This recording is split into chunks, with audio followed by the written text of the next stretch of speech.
something that he was well aware of. Mr. Jennings, were you aware of this? She should blame herself, Your Honor. What? Why did it take you 20 years to figure out that you should get a DNA test? Because I didn't When need to asked go you through the from drama. beginning. This one starts off like a movie, folks. Ms. Destiny Kelly walks into paternity court not for child support, not for drama, but for something beautiful. She just wants her real dad to walk her down the aisle. Judge Lake sets the tone perfectly. You're here to determine if one of two men is your biological father. Destiny nods with tears in her eyes. The audience already knows this one's gonna hit the heartstrings. Grab your tissues early. When I was 2, my grandparents started raising me, and I noticed that I was different. They're white and I was brown. My grandmother used to get awkward looks. Then comes the first father figure, Mr. Duncan. When asked about his reaction to hearing Destiny could be his daughter, he says softly, "I was proud. I was proud to have a child." That line lands with so much warmth you can almost feel it through the screen. But then he admits she was living with another man at the time. Judge Lake's eyebrow rises. You can tell she's clocking that detail for later. It's tenderness and suspicion in equal measure. I'm trying to bring over to my side, but she's living with another guy. With somebody else and even living with them. Yes, Your Honor. Mr. Duncan keeps it real. "I might have been wrong, but she was a nice-looking girl and I didn't look that bad myself." The courtroom chuckles. Judge Lake even smiles. "No, you weren't that bad looking." It's one of those rare light moments before the emotional storm. Then he adds that he's been holding on to a mustard seed of hope for 24 years that Destiny is his daughter. Whew. That's faith wrapped in heartbreak. Everyone in that room felt that. So my mom and my dad raised her, and like I said, when my dad got killed, it really disturbed her. She's seen everything happen. She started being rebellious towards my mom, and everything showed out in school and all. And I knew it was time. My mom never wanted her to know who her father was. Destiny's mom, Ms. Lariette Kelly, steps in and admits it all. "I was young when I had her, and I made some mistakes." She confesses that her parents raised Destiny while she tried to get her life together. But when Destiny's grandfather was killed, everything fell apart. She started acting out, Ms. Kelly says, "and I knew it was time she met her father." The honesty here is powerful. This is a mother trying to make right after years of silence. Kelly had spent some time together, and I took her and her father come out, and me and him had some words. Now we see the depth of Mr. Duncan's character. He explains that when Destiny and her mother had nowhere to go, he opened his home, gave them a place to live, food, love, everything. He says softly, "I had my own land, my job, my car, and I wasn't that bad looking." Judge Lake laughs again, but it's clear, he was trying to be a father even when others doubted him. You can feel how much he still cares. Never once, not even one time did I ever turn my back. I always knew that this little girl was mine. Then comes one of the most emotional moments yet. Mr. Duncan reveals people would constantly tell him, "That ain't your child." But he says, "Every time they said that, it felt like somebody was jugging me in the heart." His voice cracks. "Never once did I turn my back on that child." The courtroom is silent. You can tell everyone, even Judge Lake, is holding back tears. This man's been living with love and doubt for decades. So at what point did you lose contact then? If you was your child, knew this was your child, you had broken up, how'd you lose contact with Destiny? Judge Lake presses him gently. "If you loved her so much, why did you lose contact?" He admits he didn't know what to do, that the same pain Destiny felt growing up without clarity, he felt too. "It just broke me down," he says. "But I loved her from afar." That's such a haunting line. He didn't know if he was her father, but he still watched from the sidelines, praying he was. That's real love. Tell me what happened when you met Mr. Anthony. That was probably the most awkward situation I've ever been in my life. What happened? Or until him after 25 years later, I might be his child. Now Destiny takes the spotlight. She shares what it was like growing up not knowing her father, raised by her white grandparents while being biracial. "I knew I was different," she says quietly. "People gave us looks." The pain in her voice is real. This isn't just about paternity, it's about identity. Judge Lake nods, understanding. Then Destiny explains how she started acting out after her grandfather's death. You can feel the empathy radiating from the bench. When I have my living room wall the same way. Miss Kelly, do you remember the relationship with Mr. Anthony? Yes, Your Honor, it was not even what you want to call a relationship. It was a 2-minute thing. Then comes one of the most awkward scenes in paternity court history. Destiny describes knocking on Mr. Anthony's door 25 years later. "We didn't call first," she admits. Judge Lake's face says it all. Pure shock. Destiny says they just knocked and told him he might be her father. "It was quiet," she recalls. "We just looked at each other." It's painful, funny, and awkward all at once. You can feel how nervous she must have been. You think you were already pregnant. So you're doubtful as to whether or not he's Destiny's father? You don't feel he is? I don't feel he is. Ms. Kelly admits she had a 2-minute fling with Mr. Anthony. 2 minutes. Judge Lake repeats it just to be sure. 2 minutes? Ms. Kelly laughs awkwardly. Yeah, pretty much. The courtroom bursts out laughing. But underneath that, you can tell Judge Lake's trying to calculate the timeline. 2 minutes might have changed everything. Ms. Kelly insists she thinks she was already pregnant, but the timing is definitely raising eyebrows. Classic paternity court chaos. Depending on the situation, I could be out.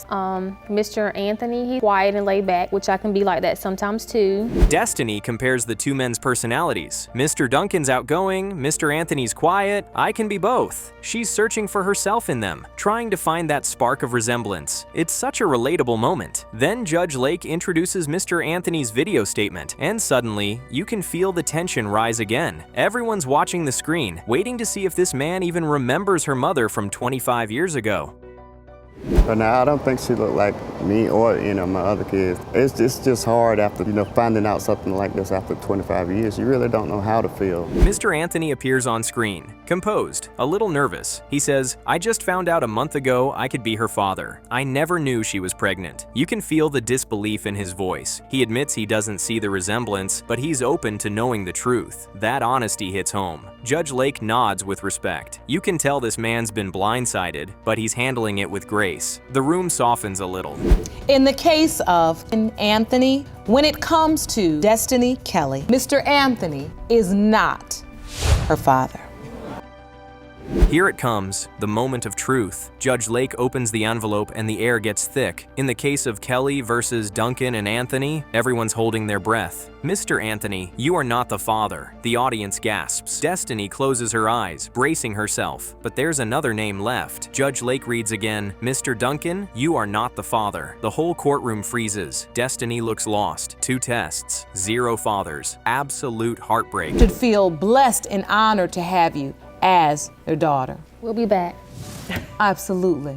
And I was just about to say, The silence after the results is heavy. Mr. Duncan looks devastated. He'd been praying for this for 24 years. Destiny whispers, "I'm just confused. I just want to know you can feel that ache." Judge Lake comforts her. "You deserve to know. Any man would be blessed to have you. That's why we love this show. It's not just drama, it's humanity." Destiny's search for her father continues, but she leaves knowing one thing: she is loved. Mr. Jennings, after raising your daughter Taylor for 26 years, from diapers to adulthood, and never doubting paternity of your little girl, Right from the start, Judge Lake sets the tone for chaos with a dash of heartbreak. Mr. Jennings raised his daughter Taylor for 26 years, from diapers to diplomas, and now his ex-wife Ms. Lynn claims he might not even be the father. The look on his face says it all. Betrayal, mixed with disbelief. "I had to drag her to court," he says, voice cracking slightly. 26 years of fatherhood now hanging by a DNA thread? This one's gonna hurt. First and foremost, if I was spiteful, I wouldn't be standing here right now, because my daughter asked me to be. And So as far why? as her being Why? 13, I Why didn't now? tell her. His wife told her. Ms. Lynn stands by her claim, saying her daughter deserves the truth. But when Judge Lake asks why she waited this long, Ms. Lynn drops a bomb. Her stepmother told her. Taylor jumps in immediately, saying she actually overheard her mother admit it during an argument. The tension is thick. Mr. Jennings' face is pure pain. You can see it. Decades of love now being questioned in front of the world. It's already emotional, and we're just getting started. We wanted to be together. We wanted to get married. All right, I was very young. My parents did not want us together at all. It was strictly forbidden. Then Ms. Lynn reveals their teenage love story. And honestly, it sounds like a paternity court prequel. She admits she ran away to marry him at 16 and had to be pregnant by law to do it. Wait, what? Judge Lake's eyebrows shoot up like rockets. They actually planned to get pregnant to prove love to her parents. I mean, teenage romance goals? Or cautionary tale? Either way, it's giving Romeo and Juliet energy with a legal twist. He wasn't the only one I was sleeping with in order for me to get pregnant, to be with him. And he knew this then. wait a minute. You all developed a scheme as teenagers. Just when you think it couldn't get messier, Ms. Lynn admits, "He wasn't the only one I was sleeping with." The entire courtroom gasps. Judge Lake can barely process what she's hearing. "So, you were trying to get pregnant by more than one person?" Ms. Lynn says yes, proudly. The audience collectively groans. You can see poor Mr. Jennings' heart just break a little right there. "I know nothing about that," he yells. You can feel the betrayal radiating off him. To Alabama. Back to where I was when I was in kindergarten. The law don't come up there. They know better than come on top of the mountain up there, so there was no chance. And then the mountain story. Mr. Jennings claims they ran away up on the mountain where the law don't come. Judge Lake literally laughs, "Make sure I don't go up there." He says proudly that the police been shot at too many times up there. The courtroom's cracking up, but underneath the humor, it's wild. These two literally went off-grid for love. Teenage rebellion, a secret pregnancy, and now decades later, a paternity test? You can't write this stuff better. So, Ms. Lynn, I mean, from both of your testimony, it makes sense. You know, the story is definitely a teenage story, but it makes sense. You all planned this. Judge Lake reviews the official paperwork, a 1990 marriage certificate and a positive pregnancy test dated June 13th. She connects the dots like Sherlock Holmes in heels. Everything matches up perfectly. So why the doubt? Mr. Jennings says, "If I ain't the father, neither are the other two." His country wisdom hits different. Judge Lake smirks. "That's not how DNA works, sir." The whole courtroom chuckles, but the pain behind his humor is undeniable.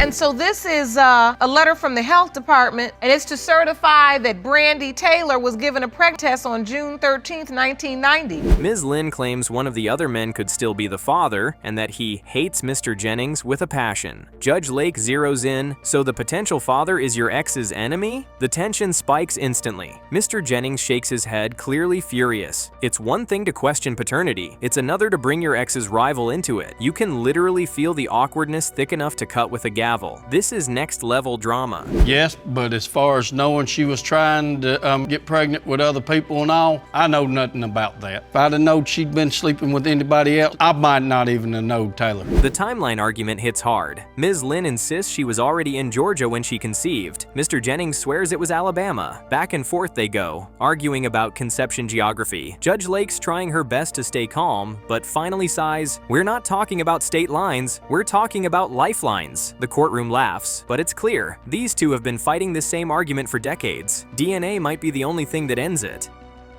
What were you thinking? What was your thought? Like I felt my whole life was a lie. Like my whole life was like over, you know? Did you say something? Then Taylor finally speaks, and it's heartbreaking. "I felt like my whole life was a lie." She remembers overhearing the argument when she was 13 and thinking she'd lose her dad forever. You can hear the pain in her voice. Judge Lake just listens silently, eyes soft. Taylor says, "If a man finds out he's not your dad, he's not gonna stay." Whew, that line hits every single parent watching this show right in the chest. It's possible, I guess, you know, like, and then so I'd asked her and she didn't tell me anything. She went to her room. And so I said, okay, well, I'm gonna go through her people I remember.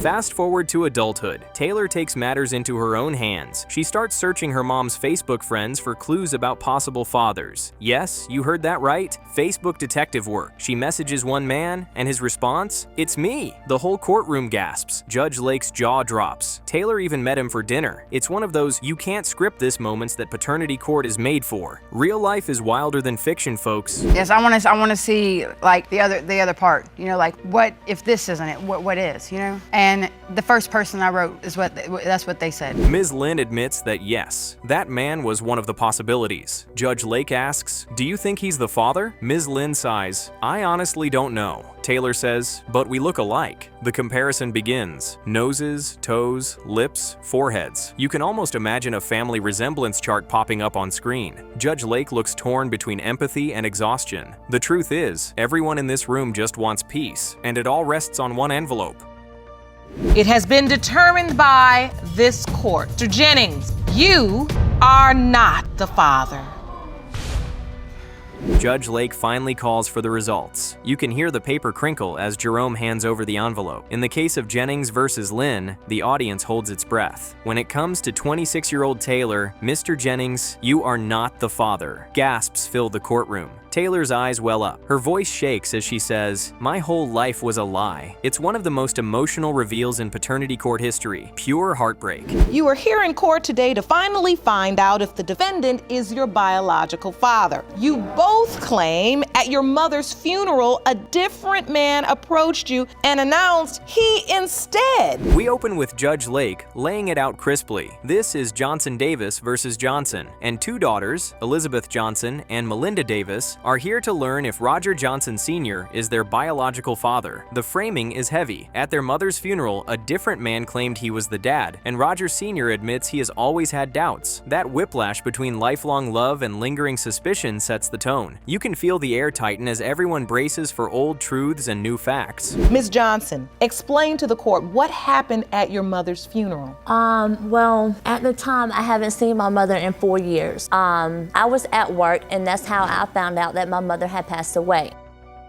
Elizabeth walks us into the pivotal memory, the funeral. A man wraps his arms around her and says, "How's my beautiful little girl?" She's stunned. She's always believed Mr. Johnson was her father. Judge Lake confirms the basics and asks if Roger Sr. heard this. He did. We get the first big pivot. Elizabeth's mother sometimes said she wasn't sure, then would switch back and say Roger was the father. It's that back and forth uncertainty that's haunted this family for years. Well, here at this time, I had thought that the defendant, Roger Johnson, was my biological father. And at the time, I did not know who was behind me. Elizabeth explains the flip-flop clearly. Her mother told her she wasn't sure, but then would tell her Mr. Johnson was the biological father all the time. That phrase hits hard because it captures the inconsistency. Roger acknowledges hearing about cheating directly from the mother, fueling his doubts. The contradiction is the core pain. A mother's ambivalence created a father's suspicion and a daughter's lifelong confusion. Judge Lake keeps it steady, making sure each detail lands for the record. My mother used to take me to places like this car lot, and this guy used to work there, and she had me up in the front of the seat with her in the car, and then Melinda adds a specific childhood memory, a car lot, a man her mother pointed to, and the line, "This is her." She didn't understand then, but as she grew, she pieced it together. The man might be a possible father. It's a small scene with a huge emotional echo. Imagine being 6 or 7 and having that seed planted. You can hear the adult Melinda carry it. Sadness, a little anger, and a need for truth. It's precisely why they're here today. That's my divorce paper. So this is a final judgment of divorce. Yes, Your Honor. Roger Sr. produces evidence, his divorce judgment. Judge Lake reads the key line. His ex-wife, the girl's mother, relinquished parental rights. No child support, all rights to Roger. That document reframes him. Not just a doubtful dad, but the single parent who legally and practically stepped up. It transforms the tension. This isn't a man trying to escape responsibility. It's a man who carried it while wrestling with doubt. The courtroom gets quieter as that sinks in. You had doubt. Yes, Your Honor. And yet you raised these girls as your own, Yes, Your Honor. accepted this responsibility. Judge Lake honors the parenting work. He raised them, taught them, did the mom and dad thing alone. Roger shares a tender, almost funny detail. He's a tattoo artist, so he used drawings and computer visuals to teach them girl things. The judge calls him a resourceful daddy. Elizabeth nods through tears. He did his best. This is the warmth behind the case. A father who showed up. The question is whether DNA will confirm the love he already lived. I love my first wife. That was the mother of my children. But you know, and my children know, I used to pay their mother to see them. And when I said that I wasn't going to pay her, You used to have to. Then comes the gut punch. Roger says he had to pay the mother so the girls could spend time with her. Judge Lake clarifies the meaning, and it lands like a stone. He literally offered money to facilitate a mother-daughter relationship. You can feel the ache. It reframes the narrative yet again. Beyond paternity, there's a father who tried to keep maternal bonds alive. That speaks to character in a way that DNA never can, and the room feels it. Now as you look at these girls, do you see yourself in them? Do they look like you? I know physical attributes aren't everything. honestly, I see it in Elizabeth.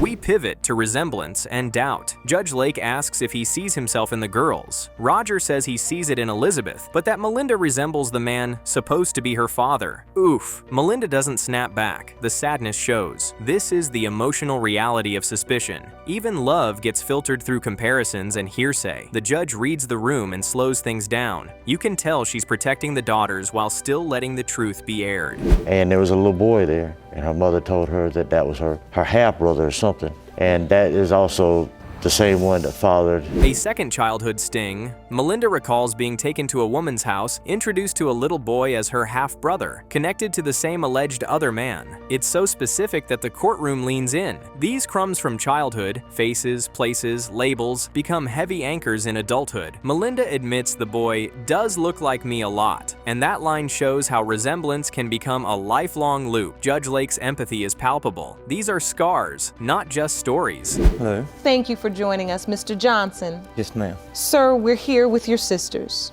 and also your dad, talking about the issues regarding. Enter their brother, Roger Johnson Jr. He describes the family doubts from his vantage point. He sees the father in one sister, loves the other deeply, but struggles with resemblance in Melinda. He gets emotional, and Judge Lake treats his hurt with care. This isn't about choosing siblings. It's about surviving a narrative that split them by rumor. It's a reminder that paternity secrets don't wound one person. They ripple through siblings, marriages, and grandchildren. From what he was told, I was just the man that raised her. And that was like taking a knife and stabbing at my heart. I was upset about it. I actually confronted Melinda about it. We learned the hurt ran so deep that Melinda's husband didn't know Roger was her father. He thought Roger was just the man that raised her. Roger says that felt like a knife to the heart. Then another cut. He wasn't invited to Melinda's wedding. Another man gave her away. Melinda owns her part. She was young and rebellious and asks for understanding. You can feel the tide turning from accusation toward accountability and hopefully reconciliation. With my father, because he did not accept my husband. Oh, I can see the torment on your faces, Miss Davis. I feel like there's something you want to say to your father. Melinda looks right at her dad and asks for forgiveness. She admits she said hurtful things and didn't mean them. She was confused. Roger forgives her, but also explains why truth matters now. Grandchildren with medical issues need a clear family history from both sides. It's the most practical reason for paternity testing and one of the most compassionate. Love expressed as responsibility for the next generation. Judge Lake nods. This is exactly why the court exists. As it pertains to the paternity of Roger Johnson Jr., Mr. Johnson Sr., you are his father. Results time, round 1. Judge Lake reads, for Roger Johnson Jr., as to whether Roger Sr. is his biological father, you are his father. Relief washes over Roger Sr.'s face. It's a stabilizing verdict. The family gets a firm foothold. You can feel the room breathe. The judge moves with measured calm. This is a 3-result day, and she's pacing it so each person can actually absorb the truth. It's textbook Paternity Court emotional choreography. As it pertains to the paternity of Elizabeth Johnson, and as to whether Roger Johnson Sr. is her biological father, Mr. Johnson Sr., you are her father. Round 2, Elizabeth Johnson. Judge Lake announces, you are her father. Elizabeth tears up. That line repairs years of doubt in one sentence. The earlier memories, funeral whispers, mom's mixed messages lose their power. She looks over at her dad like a weight just fell off her shoulders. It's a beautiful moment. Love and DNA finally align. The courtroom softens as if everyone collectively exhales. Good. But one more truth remains, and everyone knows it. And as to whether Roger Johnson Sr. is her biological father, Mr. Johnson Sr., you are her father. Round 3, Melinda Davis. Judge Lake reads the last result. You are her father. Melinda closes her eyes, then smiles through tears. Roger apologizes for doubting. Elizabeth says she's grateful they got answers before losing their last parent. Melinda hopes they can move forward and build a closer bond. No doubts, it's the cleanest kind of ending this court can offer. Truth that heals. Judge Lake beams. This is exactly why we watch, and why families come. Miss Allen, you say that after a brief affair with Mr. Childs, you discovered you were pregnant with your daughter, Ms. Baylor. From the jump, Judge Lake sets the tone. This is Baylor vs. Childs, and Ms. Allen claims Mr. Childs is the father of her 20-year-old daughter, Aisha Baylor. She says he once admitted it, but his wife convinced him otherwise. That's already spicy. The other woman, the long-lost dad, and a 2-decade mystery? Oh, buckle up, folks. You can tell by Judge Lake's face. She's ready to unravel 20 years of he said, she said. His petty wife. She been doing that for years. She wasn't there when we were sleeping together or nothing. So I don't think she have anything to do with it. So you're basically blaming his wife. Ms. Allen wastes no time calling out his petty wife. The crowd laughs, but you can see Judge Lake's warning glare. So, you're blaming his wife? The judge asks. Yes, Your Honor, Allen fires back, proud. Then Mr. Childs claps right back. She should blame herself. Instant tension. And then the zinger from Judge Lake. Why did it take 20 years to come here for a DNA test? The room goes quiet. 20 years of silence about to come undone. We had a friend that got killed. And me and him, I would call and check on him and things like that. Then one day day I just came through after a football game and he wanted to ride with me. Mr. Child says they met through mutual cousins and just messed around. Ms. Allen interrupts. We had a friend who got killed, I was checking on him, and one night after a football game and drinks it happened. Judge Lake's eyebrows jump. She asks, is that the night you think you conceived? Ms. Allen nods yes. It's messy, tragic, and human all at once. Two people connected by grief, now connected by 20 years of unresolved questions.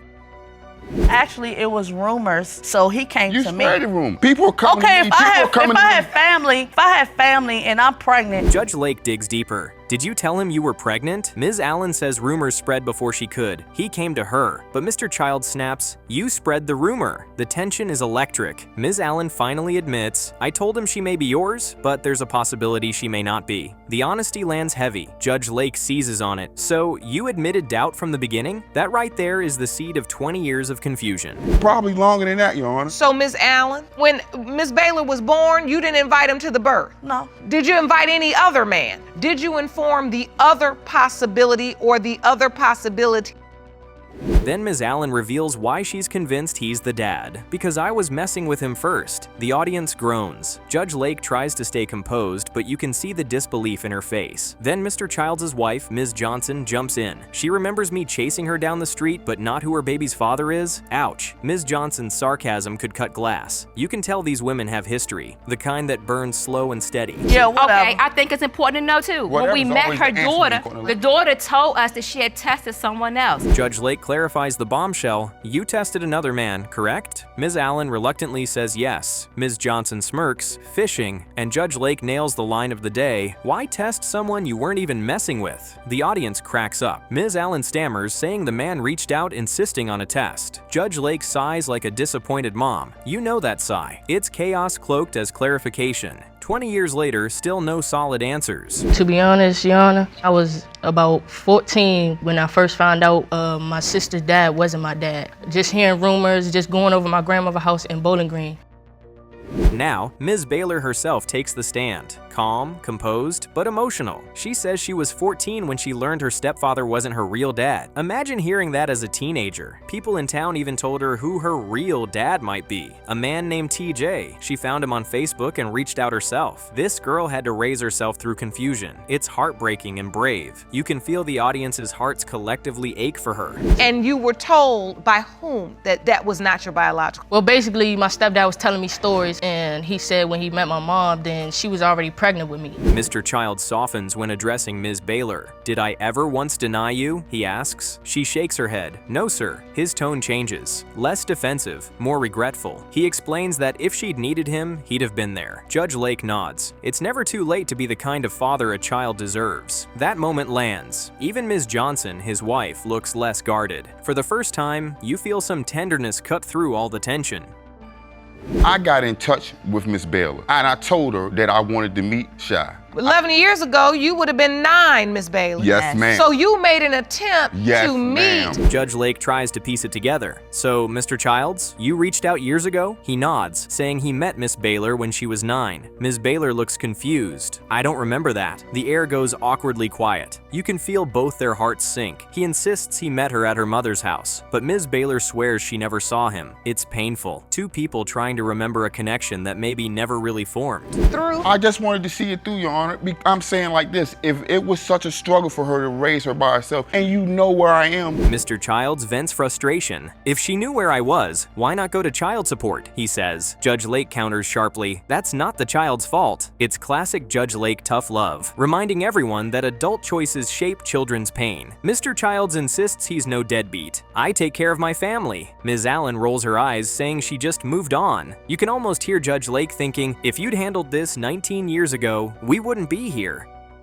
Ms. Allen, you never in the court system pursued a DNA test, nothing. No. All right. Now it turns personal. Mr. Child says Ms. Allen wanted me to be the father by name just to save face. He even laughs. I was a good catch. The courtroom chuckles. Judge Lake cuts him off with the ultimate straight face. This is not a dating show, sir. The laughter dies quick. The truth is, both sides have pride layered over hurt. Underneath the sass, you can feel everyone's fear of rejection and responsibility. Let me see the evidence, Drum. Will you describe what this evidence is, sir? My first evidence is with my children. All my children have 6 fingers, Your Honor.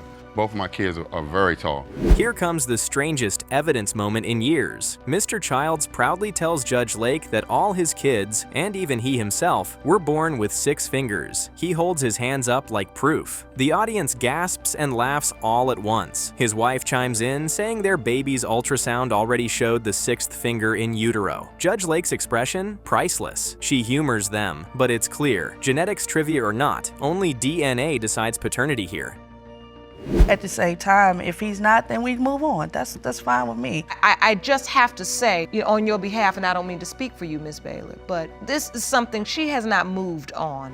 As the results draw near, Judge Lake addresses Ms. Baylor with compassion. You matter. You deserve answers. Ms. Baylor nods, eyes glassy. I just want to close this chapter, she says softly. That single sentence hits harder than all the back and forth combined. For her, it's not about blame. It's about peace. Judge Lake praises her strength, reminding everyone, you can be strong and still admit you're hurt. That's a quote that'll stick with you. It has been determined by this court. Mr. Childs, you are not the father.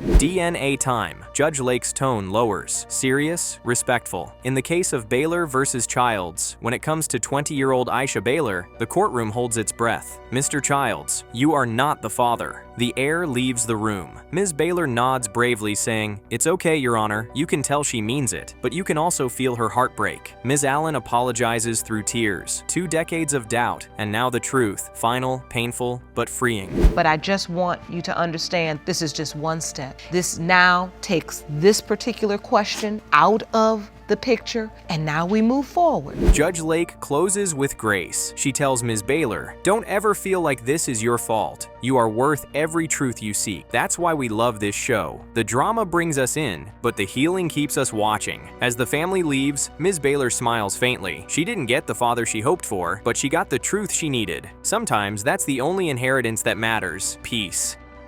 Ms. Rogers, you say after an encounter with your elementary school sweetheart, you ended up pregnant. You say the defendant... This one starts off hot. Judge Lake introduces Rogers versus Stone, and right away we learn Destiny Rogers is suing her childhood sweetheart, Mr. Stone, for denying he's the father of her baby, Christian. But here's the kicker. Mr. Stone isn't just denying paternity, he's accusing Destiny of sleeping with his friends. You could practically hear the audience's collective gasp. Judge Lake's expression says it all. We're in for a wild one. Childhood friends turned enemies. That's today's chaos. I was at my friend's house, or I was at her boyfriend's house, and we were chilling, and he walked through the door, and I'm like, really? Of all places, he had to walk into where I'm at. Destiny tells her side. They met in elementary school, reconnected years later, and one thing led to another. We hung out, we laughed, we joked, and yes, we had sex. Then twice, in the same day. The crowd laughs in disbelief, but Destiny's serious. She insists she didn't know he had a girlfriend, but Mr. Stone smirks like, sure, Jan. It's that awkward back and forth that makes Judge Lake step in like, all right, let's get some order in here. When he came in the door, I was sitting at the table. The friend that he was talking about was in the kitchen. I was not sitting on nobody's lap. Mr. Stone jumps in, claiming he walked in on Destiny sitting on his friend's lap. Destiny instantly claps back, I was sitting at the table. It's a classic paternity court standoff. 2 people describing the same moment like they lived on different planets. Judge Lake tries to cut through the noise. At the end of the night, Ms. Rogers, you were sitting on Mr. Stone's lap. That's the problem. The courtroom cracks up. Judge Lake doesn't miss a beat. Then I realized he said in a threesome. I don't know which one caught me by surprise more. So you didn't use protection in a threesome with Miss Rogers and another... The other girl was my girlfriend. Then comes the bombshell. Mr. Stone says, we had a threesome. You can hear the audience explode in disbelief. Even Judge Lake looks like she needs to hit pause. Did you just say, in a threesome? Mr. Stone nods proudly. Judge Lake sighs. At first I thought he said freezer. The room erupts. Destiny insists she didn't know the other woman was his girlfriend. Judge Lake's face says, why does this sound like a reality TV confession? Because, well, it kind of is. I did not sleep with him, so after me and him had stopped talking, I did not sleep with that boy during me and him having sex. I heard that they did We did not have sex. Judge Lake gets real. So you're saying you had unprotected sex during this threesome? Mr. Stone nods. Destiny's voice rises. I didn't even know she was his girlfriend. It's awkward, messy, and pure paternity court gold. Mr. Stone throws in that Destiny was talking to one of his friends. She's had it. I wasn't talking to nobody. It's back and forth so fast even Jerome's eyes are darting. Judge Lake just sits back like, Lord, help us all. I went to the doctor to get my birth control shot because I know I'm having sex, so I'm like, I need to go because I don't want to have no more kids. Anymore? I have twins. We fast forward to Destiny explaining how she found out she was pregnant by accident while getting her birth control shot. She was already pregnant. You can feel the sympathy ripple through the room. She says she was scared. She's young, has twins, and had just been accepted to college. I didn't want another baby. It's the first truly emotional beat of the episode. For a second, the chaos fades, replaced by the weight of her situation. So he knew I we was rolled going with to him. ultrasound. He saw the ultrasound pictures when I came out the hospital. He looked at them. No, I did not. He held them in his hand and looked at them. No, I did not. Destiny recalls calling Mr. Stone from the hospital to tell him she was pregnant. He flat out denies it, says she never told him anything. Instead, he claims he only learned when he randomly dropped her off at the hospital. Destiny's like, you literally saw my ultrasound pictures. Mr. Stone shrugs, no, I didn't. Then Destiny reenacts it. He looked right at the picture and said, damn, he got a big head. The courtroom loses it. Even Judge Lake can't hide her smirk. At your ultrasound, you got the date, the conception date. Days don't even add up, Your Honor. What did they say? The lady said that I got pregnant. Now we get the timeline war. Destiny says the doctor told her she conceived in early November. Mr. Stone says their encounters happened between the 17th and 22nd, right inside that window. Judge Lake asks the obvious. So that's literally the time frame? Mr. Stone still shakes his head. Nope, not my baby. The denial game is strong. Destiny whips out a calendar, proving the math lines up. You can tell Judge Lake is seconds away from saying, sir, please stop. Other information that I conceived that I know that was true. So you do know that it's a possibility, you just don't believe it for certain. Judge Lake reads the calendar. Born August 25th, conceived November. Mr. Stone still won't budge. He claims Destiny's own words. There's a possibility. Prove she wasn't sure. Destiny claps back. You say that now, but back then you said my baby. Jerome brings over the text messages, and sure enough, there it is in writing. When can I have my baby? The message reads. Judge Lake gives him that look. So you called him my baby, but now it's not your baby?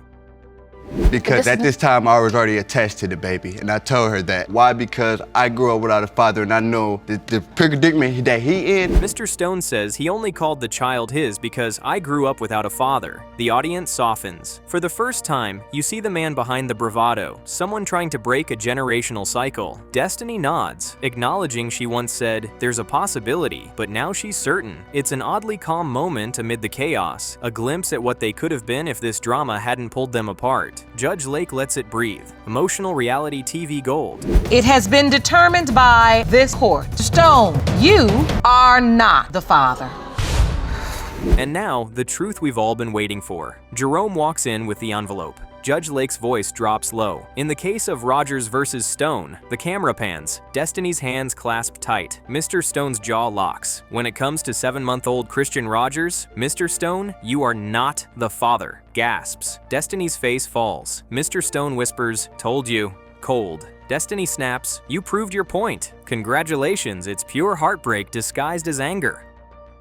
Proved it. It's not that I wanted to know for a fact. I wanted to know for a fact is that my child or not. You proved it. You like proved I I'm told such you, no boy. I don't know who my baby daddy. You proved it. You proved your point. You're good. Destiny admits she knows who the real father is, but he wants nothing to do with me or Nugget. The audience sighs. Judge Lake's tone softens. Listen to me. Your children are blessings. She reminds Destiny to stay in school, to not let her situation define her. Mr. Stone looks genuinely sorry now, saying, I always just wanted to know the truth. It's that bittersweet ending. The DNA gives closure, but the emotional wounds will take time to heal. I want you all to get back to just being friends, real friends, platonic. And Miss Rogers, use your village. Mr. Stone loves your baby. Judge Lake closes with what might be her best advice yet. Be friends again, real friends, not the kind that create more chaos. She urges Mr. Stone to be supportive and Destiny to lean on her village. It's unexpectedly tender. Childhood friends turned courtroom enemies, ending on a note of maturity. After all that shouting, heartbreak, and a freezer, I mean threesome moment, the court ends in peace. And that's why we love Judge Lauren Lake.